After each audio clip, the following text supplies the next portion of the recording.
Nithyananda. This is Sri Nitya Kritananda here in Swamiji's Adinam, Nithyananda Dhyana Pitam, Bangalore Adinam. Actually, I haven't just explained what Nithyananda means. Nithyananda, which is my guru's name, Nitya means eternal, Ananda means bliss. So Nithyananda means be eternally blissful. So we all start off our interactions with the word Nithyanandam so we can set the context of the interaction. And being eternally blissful is actually what we're all looking for. How to find that state where we're always fulfilled, where we're always satisfied, where we're always happy. Bliss is causeless happiness. Actually, Shiva, we're all Shaivais here in the Bangalore Adinam.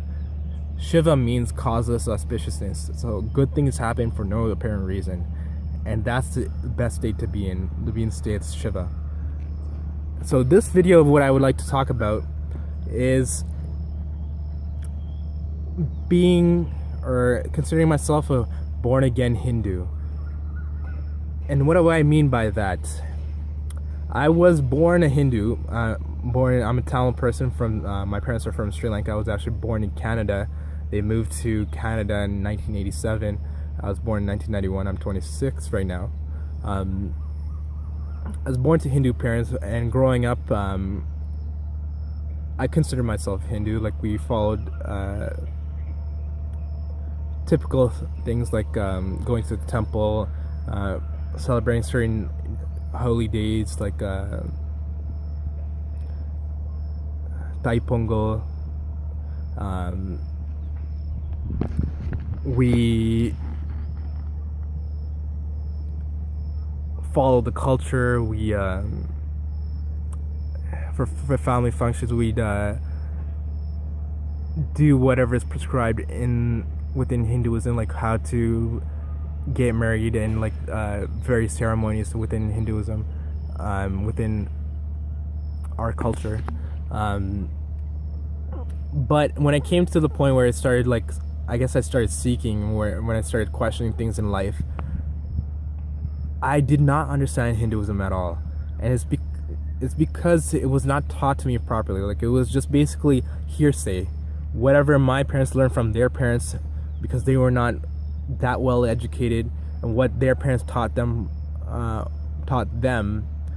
it's like a broken telephone effect, and whatever is left off as the prasadam for us, the new generation, was basically like superstitions. Actually, that's what I viewed it as. Like, there was a bunch of superstitions that we followed, a bunch of rules, and we did not understand the context. And Swamiji says spiritual practice without context leads you to nowhere. So there was a point in my life, actually my late teens, when I started rejecting Hinduism. Actually went at a point where it felt like it was starting to restrict me, because based off like astrological charts, whether or not this day or this week or this month will be very favorable for me. And I started looking into other thought currents, other ways of looking at life, other ways of connecting with life and making sense of it all. And the first thing that came through my brother was The Secret and the law of attraction. And from there I got into like Abraham Hicks, and I got into Bashar and Cryon, and these are all like New Age teachers or entities that taught like this New Age philosophy, which was like a philosophy that had no founder or something like that. It's something that's creeping up, but they're saying it's like ancient knowledge. So yeah, I got into all of that, and at the same time, actually, I was looking into like conspiracy theories, and I was starting to believe that one of the ways that we were getting controlled was through religion. And in some religions, I still believe it to be true, where they control us through greed and fear, of taking advantage of our fear of our unknown and giving us answers for that, and imbibing that at a very young age, so it becomes a part of the muscle memory and the bio memory, and it becomes a knee-jerk reaction to situations later on in life when you want to change your beliefs, and it becomes harder and harder to change your beliefs or change your view about life, your view about with the world and how you fit into the world. And so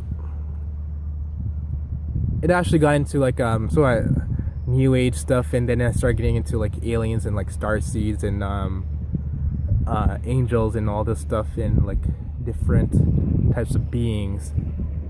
And I myself consider myself to be an Arcturian, which is Arcturus is a star out there in the galaxy, I think in the Boots constellation. And one person that I connected to was Masrupa Priya, and she's another YouTuber. She's actually pretty famous here.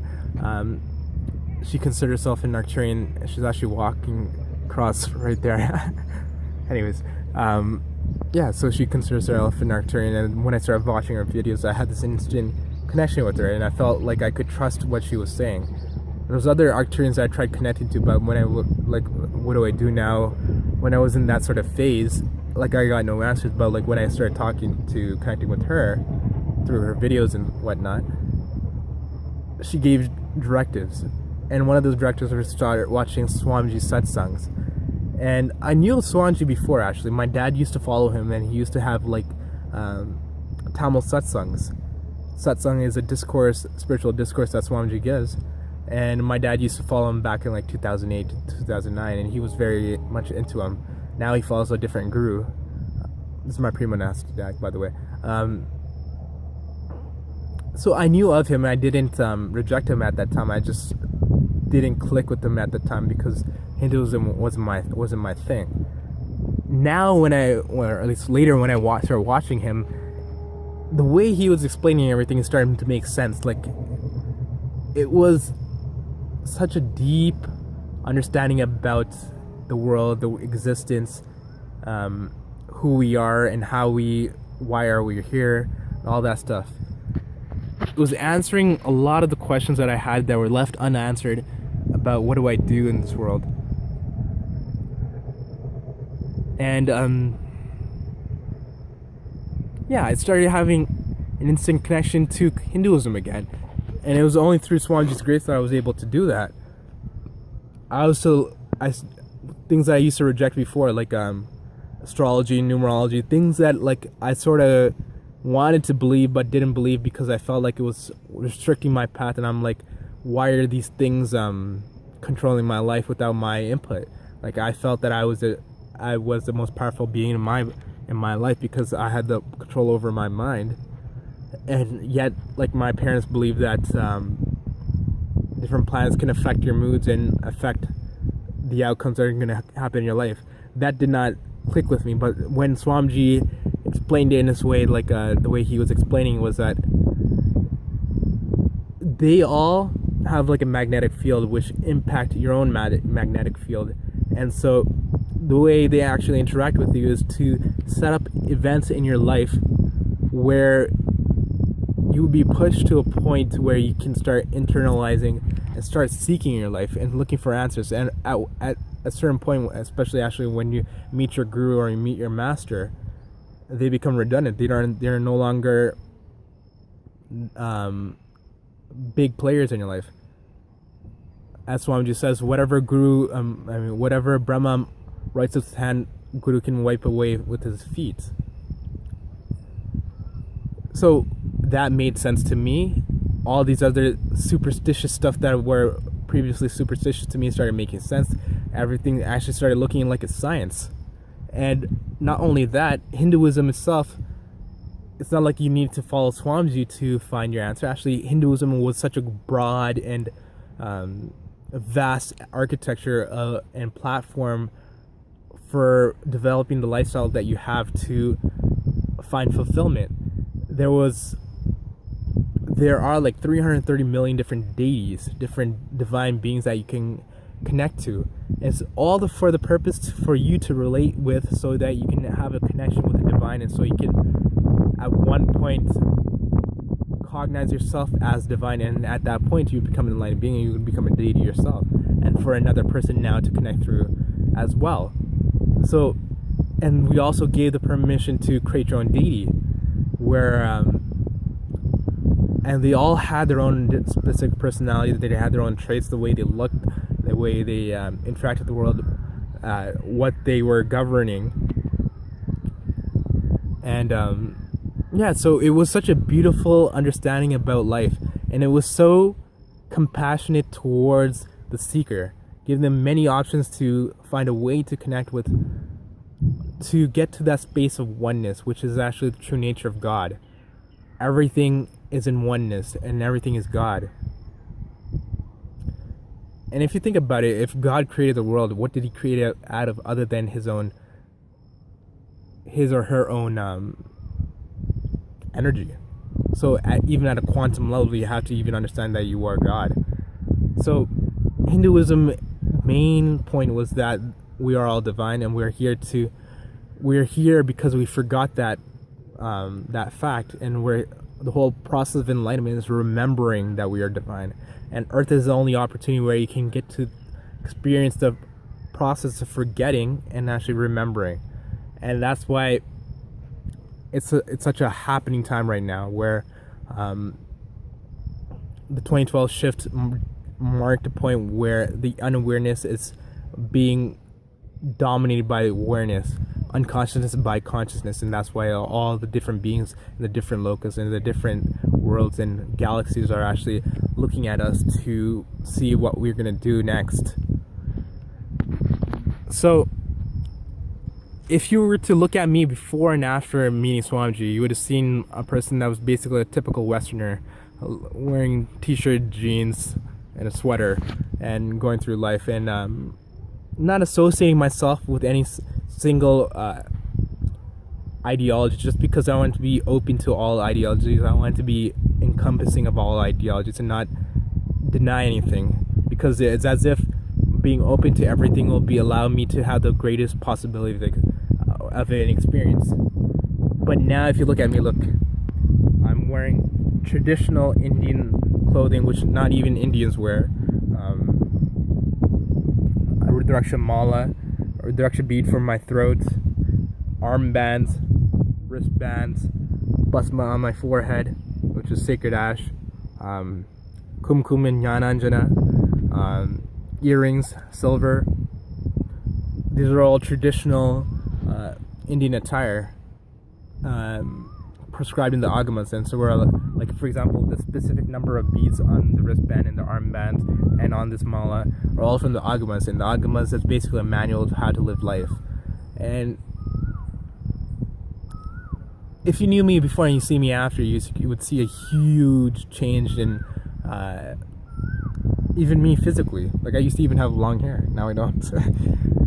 And I used to have a beard, and I shaved it off. Now I'm going to be shaving this off too, just to keep a clean shaven face. Actually, that allows you to experience the Kundalini Shakti through all your pores and breathe the prana through your own skin. If you want to see one of my understanding of that.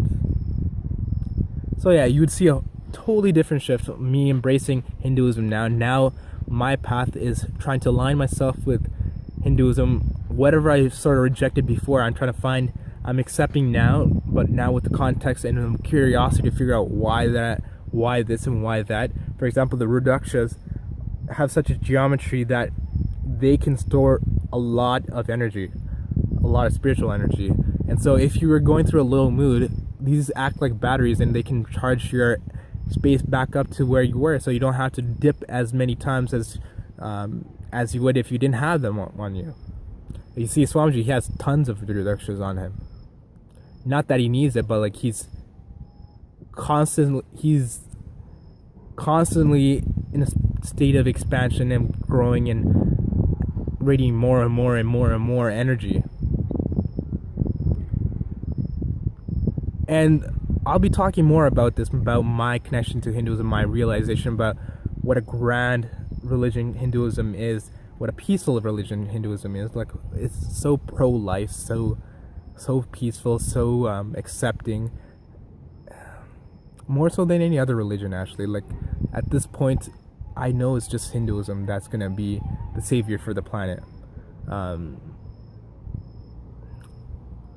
I'll be talking more about that. I'll talk about the importance of having a guru, which was a big click that came to me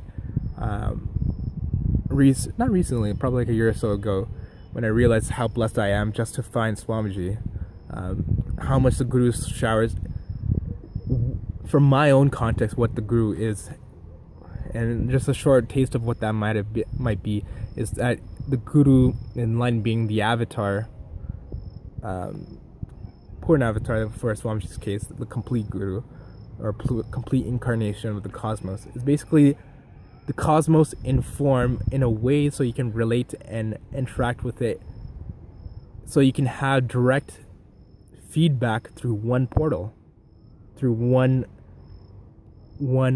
identity, and not be so confused about life.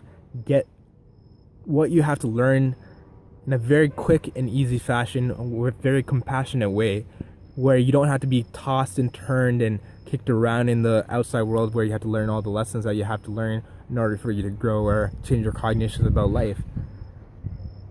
And so now I'm embracing this Hinduism lifestyle, and I decided that going all in is actually the most enriching thing I can do. If I were to be 50-50 about this life and embracing other cognitions, I'm not actually adding towards anyone's life, because I'm not exploring anything to the depths. And once I go into something and push the boundaries a bit, like pushing the envelope, expanding the space, do I see new unexplored areas. And that can be good information, whether it's good information or whether it's successful or failure, is still information for others to make judgments and decisions for their lives. If, like for example, the successful artist pushes the boundaries of art, whatever art form it might be, the scientist dives deep into their science, and then they discover new things about physics and the nature of the universe. So like that, I feel that me jumping into Hinduism with all of myself would be the best thing for me to do, to be enriching for others. And that concludes this video. I will be making a lot of videos just to explain the different elements that I'm encompassing here, even basically as my outfit right now, and also different ideologies that we're taking up here, and my take on them, and how it impacted me when I started applying them. If you feel that this video is resonating with you, be rest assured I'm actually talking directly to you. And if you want, you can connect with me personally. Just drop a comment. I'll be answering you personally, and we can connect, and we can see how to manifest your reality, whatever reality you want it to be. So please do leave a message. I'd love to talk with you. We can maybe even FaceTime or Skype call. And yeah, please look forward to see my next video, and please subscribe as well. Share it with whoever you like to share it with if you enjoyed it. Thank you, and have a great day. Nithyananda.